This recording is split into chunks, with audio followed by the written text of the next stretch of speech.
Setup बन रहा है।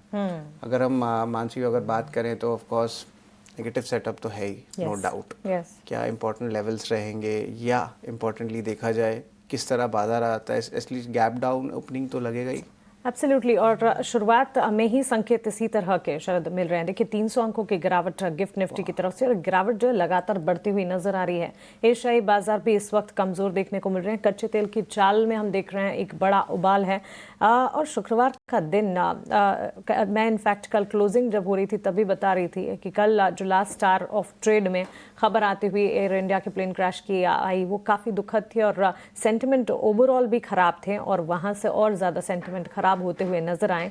और आज के लिए भी टू ओपन विथ यहाँ पर सेंटिमेंट्स ग्लोबल बाजार से अगेन इजराइल के ईरान पर हवाई हमले से खराब होते हुए नजर आए हैं। शुक्रवार के दिन अगर देखें कमजोर शुरुआत का तो एंटिसिपेशन है ही, पूरी गुंजाइश है यहाँ से बिकवाली का दबाव देखने को मिलेगी। इंप्लाइड ओपन गिफ्ट निफ्टी का बिल्कुल ये बयां कर रहे हैं, एशियाई बाजार बिल्कुल ये बयां कर रहे हैं। लेकिन कल के सत्र को भी अगर ध्यान रखेंगे, वीकली एक्सपायरी का दिन था, वॉलेटिलिटी एक्सपेक्टेड थी लेकिन काफी हद तक वॉलेटिलिटी नजर आई। एफआईएस की कैश में बिकवाली का ट्रेंड जो है वो अब भी जारी है और ये बिकवाली जो है लगातार बढ़ती हुई नजर आती है, which is in itself a concern. पिछले दिनों जब खरीदारी के डेटा पॉइंट्स आ रहे थे एक आध दो सेशन में, तब हम ये अनुमान लगाकर चल रहे थे कि चलिए वापस से सेंटिमेंट्स एफआईएस की तरफ से बाइंग इंटरेस्ट के आ जाएंगे। लेकिन कैश और वायदा में फिर से बिकवाली का मूड एफआईएस की तरफ से, विदेशी संस्थागत निवेशकों की तरफ से बनता हुआ दिख रहा है। अगर आप देखेंगे कैश में करीब 3,831 करोड़ की बिकवाली एफआईएस ने की है। डीआईएस ऑफ कोर्स लगातार भारतीय बाजार को संभालने का काम कर रहे हैं। घरेलू संस्थागत निवेशक का 18th सेशन लगातार हम देख रहे हैं खरीदारी के आंकड़े दिखा रहे हैं। 9,393 करोड़ की खरीदारी डीआईएस की तरफ से यहां पर बिल्कुल आती हुई नजर आई। इसके अलावा अगर आप देखेंगे real estate sector, energy sector में सबसे ज्यादा कल के सत्र में गिरावट देखने को मिली थी। सो क्लियरली एफआईएस की सेलिंग है, सेक्टर स्पेसिफिक कमजोरी का रुझान है, बिकवाली का दबाव देखने को मिला। कल के सत्र में भी लास्ट आवर ऑफ ट्रेड में हम देख रहे थे during the session in fact pharma sector बाजार को संभालने का काम कर रहा था, लेकिन बाजार क्लोज होते होते फार्मा सेक्टर की भी तेजी जो थी वो हवा हो गई थी और वहां से भी बिकवाली का दबाव देखने को मिला था। इंडिया विक्स जहां से स्पाइक्स लगातार कम हो रहे थे, इंडिया विक्स अपने कंफर्ट लेवल में आ चुका था, कल वहां पर भी 2.5% की बढ़त देखने को मिली। येट अगेन कंसर्न वहां से भी बिल्कुल आते हुए करीब 14 के लेवल यानी कि कंफर्ट लेवल के आसपास अब भी है, लेकिन आज अब देखना होगा क्योंकि वॉलिटिलिटी इतनी ज्यादा बढ़ चुकी है मार्केट में, क्या इंडिया विक्स यहां से और ज्यादा स्पाइक अप होता है, क्योंकि करीब 5% गिरावट दिखाने के बाद कल के सत्र में हमने 2.5% के स्पाइक्स वहां देखे और फेयर इंडिकेटर का स्पाइक अप होना is a concern, challenge in itself. America चीन के बीच ट्रेड डील पर सफाई आना अब भी बाकी है, इस बात को हम लगातार बता भी रहे हैं। अमेरिका बढ़ चढ़कर बात जरूर कर रहा है, लेकिन चाइना की तरफ से ऑफिशियल अनाउंसमेंट्स की अभी भी राह देख रहे हैं सब लोग। निफ्टी के लिए संकेतों की अगर बात करेंगे, कल दिन भर हमने देखा मुनाफा वसूली दिखाते हुए 24,887 के लेवल्स पर निफ्टी क्लोज हुआ है। आज के सत्र के अगले अगर आप देखेंगे सो क्लियरली निफ्टी के लिए भी इंडिकेशंस और बेंचमार्क साथ साथ ब्रॉडर मार्केट्स के लिए इंडिकेशंस जो है वो कमजोरी वाले तो नजर आ ही रहे हैं। और रेजिस्टेंस और सपोर्ट लेवल्स की अगर बात करें, 24,800 का एक दायरा है जिसे सपोर्ट के तौर पर मानकर चलना चाहिए, क्योंकि 24,888 के लेवल्स के आसपास तो क्लोजिंग हमने कल दिखाई है। सो 24,800 को मजबूत सपोर्ट के तौर पर मानकर चले। और ऊपरी स्तर पर ऑफकोर्स एक्सपेक्टेशंस बेहद कम है, लेकिन 25,112 के लेवल्स, 25,200 के लेवल्स ये अगर दिख जाएं तो फिर पॉजिटिव साइन जरूर नजर आएंगे। 24,800 के स्तर को तोड़ने पर 24,670 यानी कि एक्सपेक्टेशन ये भी मानकर चले। और इनफैक्ट शरद देखिए 24,630 तो गिफ्ट निफ्टी दिखा रहा है। सो क्लियरली वहां से इंडिकेशंस मिल रहे हैं कि यहां से भी और ज्यादा गिरावट हावी हो सकती है। 24,630 के नीचे 24,600 के स्तर अगर दिख जाएंगे तो गिरावट और गहराएगी। अब बात करते हैं बैंक निफ्टी की। बैंक निफ्टी कल 56,083 के लेवल्स पर क्लोज हुआ है। बिकवाली वहां पर निफ्टी के मुकाबले ज्यादा देखने को मिली और इसी के चलते बैंक निफ्टी के लिए आज मजबूत सपोर्ट जो है नीचे की तरफ 55,975 के लेवल्स को मानकर चलना होगा। 56,450 के लेवल्स हैं जिसे रेजिस्टेंस के तौर पर मानकर चले। ऊपर 56,800 के पार नई तेजी दिखने के आसार जरूर हैं, लेकिन 56,800 के लेवल्स दिखने की संभावनाएं बेहद कम नजर आ रही हैं। ग्लोबल फ्रंट पर शरद काफी कुछ है। टैरिफ को लेकर एब्सोल्यूट क्लैरिटी आना अब भी बाकी है और इजराइल का ईरान पर ये अटैक जो है ये दिन भर सेंटिमेंट को खराब करने का काम करेगा। ऑलरेडी सेंटिमेंट्स खराब है, यहाँ एक और एडिशन होना। सो हो सकता है कि आज के सत्र में भी शुरुआत जो कमजोरी के साथ है और फ्राइडे सेशन है, मार्केट पार्टिसिपेंट्स कोई रिस्क लेना नहीं चाहेंगे और इसी के चलते गिरावट जो है वो और हावी होती हुई। बिल्कुल, इसका मतलब कि ट्रेड लाइट Absolutely. सबसे इम्पोर्टेंट अगर स्ट्रैटेजी हुआ तो ट्रेड लाइट, इतने सारे मूवमेंट्स हो रहे हैं मार्केट में, और कल वॉलेटिलिटी ऑलरेडी हम देख लिए थे। एक डोमेस्टिक इवेंट हुआ, अब इंटरनेशनल इवेंट हो रहा है और वो कंटिन्यू हो रहा है। मानसी, शो के शुरुआत में क्रूड 8% गिरा था, अब बात करते करते 20 मिनट में 12% गिर गया। मतलब सिग्निफिकेंट अटैक्स चल रहे हैं, बड़ी उबाल आ रही है क्रूड में। चलिए एक बार तपन दोषी से जुड़ते हैं। गुड मॉर्निंग तपन। तपन जी, जरा बताएं ये मार्केट का सेटअप कैसा लग रहा है? अब गैप डाउन ओपनिंग तो निफ्टी बैंक में एक्सपेक्टेड ही है, लेकिन ओवरऑल लगता है कि विक्स में भी एक प्रॉप अप आ सकता है। एक बार जरा बताएं मार्केट का क्या सेटअप रहेगा तपन जी। गुड मॉर्निंग शरद। आगे जाने से पहले ना, सही में माहौल बहुत खराब है। कल तो अहमदाबाद में जो हादसा हुआ, हमारे तो कुछ किलोमीटर दूरी वो प्लेन क्रैश हुआ था। तो कल दोपहर से पूरा कहते हैं ना व्हाट्सएप चल रहे थे, ब्लड डोनेशन ऑल, बहुत ही कह सकते हैं कि ना बड़ा डिजास्टर था ये जो भी हादसा हुआ। लेकिन ओवरऑल आज भी जो न्यूज है वो अच्छी नहीं है। इजराइल और जो ईरान के बीच में जो चालू हुआ है उसके वजह से एक प्रॉब्लम यही है कि ना मार्केट खराब हो गया है। And at the end of the day ऐसी कोई भी क्राइसिस आती है ना जिससे नो पूरा सेंटीमेंट बिगड़ जाता है। ऑयल ऊपर है, अभी ऑयल 65 था, अभी 70 के ऊपर 75 के आसपास आ गया।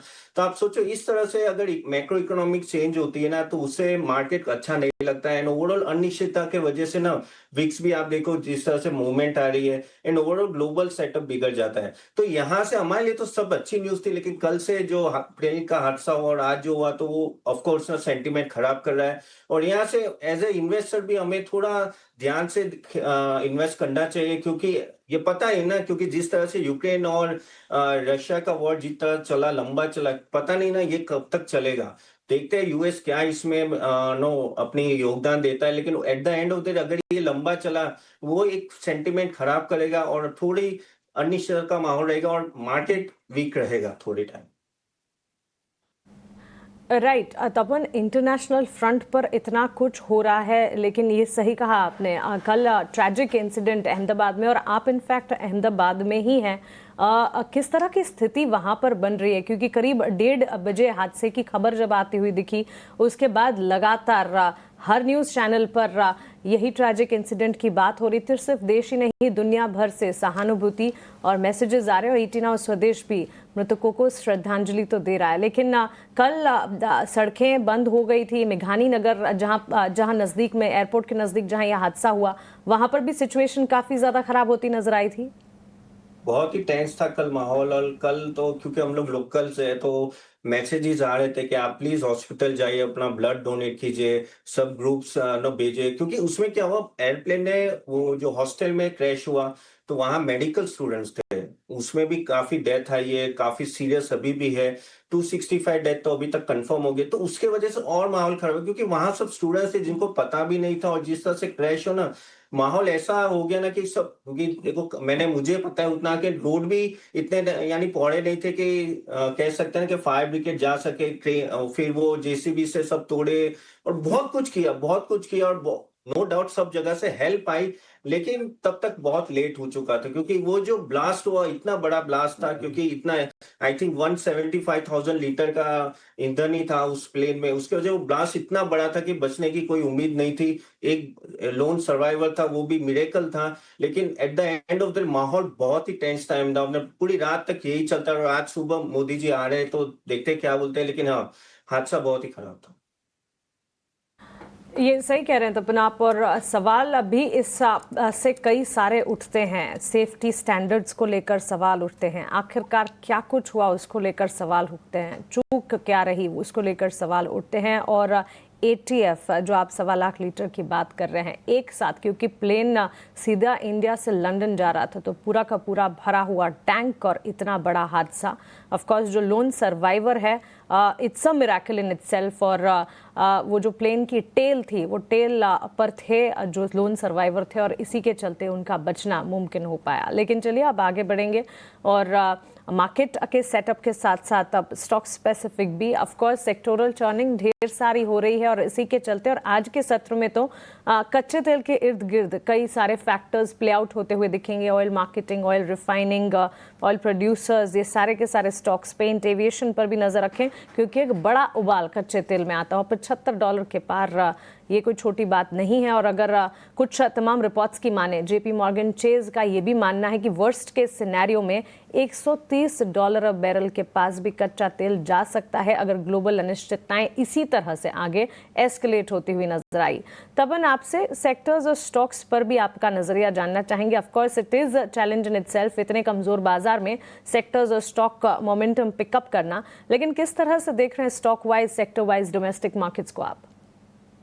अभी ये जो युद्ध का माहौल वापिस है ना, इसमें एक चीज तो तय है कि हर एक कंट्री अपना युद्ध का कह सकते हैं कैपेक्स बढ़ाएगी, और सो इज इंडिया। तो मुझे लगता है यहाँ से डिफेंस स्टॉक जो अभी थोड़े नीचे आए थे वहां वापस तेजी दिख सकती है, क्योंकि एट द एंड हमारे लिए भी पाकिस्तान है एक बाजू और दूसरे बाजू चाइना है, तो we can not take it granted. अब बांग्लादेश के साथ भी इतने संबंध अच्छे नहीं रहे। तो ओवरऑल मुझे यहाँ लगता है कि डिफेंस में दो सेफ स्टॉक है, जो है एक तो बीएल मुझे अच्छा लग रहा है, क्योंकि आप देखिए जो भी अभी जो युद्ध हो रहे हैं, और वो पूरा अपना कहते हैं ना कि हवाई हमले ज्यादा हो रहे, मिसाइल, ड्रोन्स, और उसमें रेडार सिस्टम का बहुत बड़ा हाथ होता है। तो इकोनॉमिक वेलफेयर में बीएल बहुत आगे, 37% उनका शेयर है। ओवरऑल अगर आप देखो तो उनका जो रेडार सिस्टम उन्होंने जो बनाया था विथ कोलैबोरेशन विथ रशिया, वो बहुत अच्छा चला जब ऑपरेशन सिंदूर हुआ था तब। तो एक तरह से प्रूफ था कि हमारे जो मेड इन इंडिया मैन्युफैक्चरिंग जो भी वेलफेयर है वो अच्छे चल रहे हैं, और इसके वजह से आप देखिए कितने सारे कॉन्ट्रैक्ट्स मिल रहे हैं। यहाँ से एटलीस्ट 3 टाइम्स एनुअल कॉन्ट्रैक्ट है उनके पास। अभी बस वही है कि कैपेसिटी बढ़ाने की वजह, तो वो कैपेसिटी भी काम कर रहे हैं। बाकी उनका जो प्रॉफिटेबिलिटी मार्जिन अच्छा 25 से 30% के आसपास है, जो बहुत अच्छा है। तो कॉन्ट्रैक्ट्स अच्छे हैं और आगे फिजिबिलिटी बहुत अच्छी है।